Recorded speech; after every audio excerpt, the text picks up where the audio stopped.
Well, the makers of TurboTax agreed to restitution for more than 4 million customers to settle a federal lawsuit. At the center of the allegations, the company repeatedly advertised the service as free when most people had to pay for it. Wasn't free. Consumer reporter Steve Noviello joins us. What happened here, Steve? Good morning. You know, that word free really at the heart of the issue here. According to the lawsuit, the company was allegedly deceptive in their advertising by offering free tax filing services to just tons and tons of people who just didn't qualify, right? Folks that are using 1099s, farm workers, people in the gig economy. As many as 2/3 of taxpayers in 2020 were actually ineligible. Potential customers then had to rush to file a service that they could use for free. According to the action, TurboTax bombarded customers with ads only to hit them with charges once it was time to actually file. It says the company was so egregious that in some cases the ubiquitous advertisements touting the free products were constituted almost entirely of just the word free being spoken over and over again.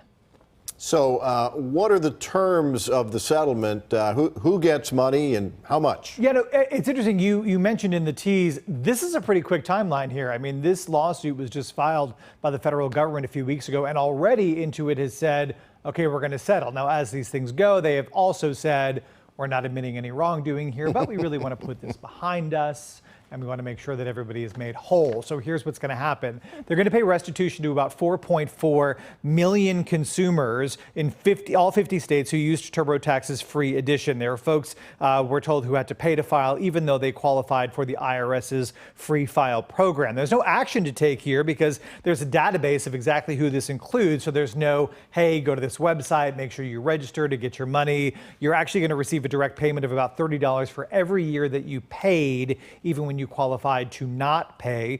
Because this does involve a third-party administrator to send out the direct payment, we are probably going to talk about some sort of process time here. So I wouldn't expect to see a check in your mailbox for at least a few months. In the meantime, Intuit will have to make sure that all of their marketing clearly discloses exactly what they mean accurately, particularly when it comes to what things cost. The company says, you know what, we actually think that we do all of that already, so we don't expect any major blip or change in our business moving forward. Right. So there are a lot of people who don't qualify for free at all.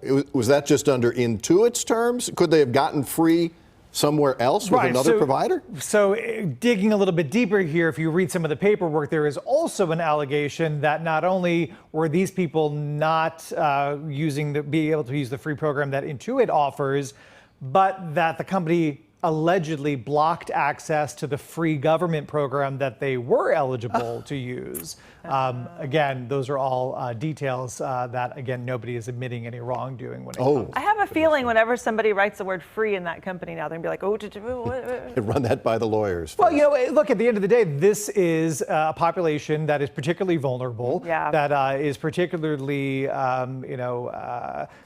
concerned with making sure that they file, maybe doesn't have all of the resources that somebody in a different financial situation might have. So when you're preying on people with the word free, who say, okay, you know, that sounds good to me, only to find them saying, okay, well, now you have to pay because we're telling you you have to, or you've got to scramble to figure out a way to get this done by the deadline so you don't meet penalties that you can't afford. At the end of the day, here's the deal. This really speaks to the need for there to be some sort of tax reform here. Look, I mean, Americans obviously want some sort of free, quick, and easy way to be able to file their taxes, particularly when you consider how incredibly popular the gig economy is, right? I mean, these tax laws and the way that you file your taxes were written way before people, gassed up their own cars and used them essentially as taxi cabs and then had to figure out how to settle up with the government at the end of the year.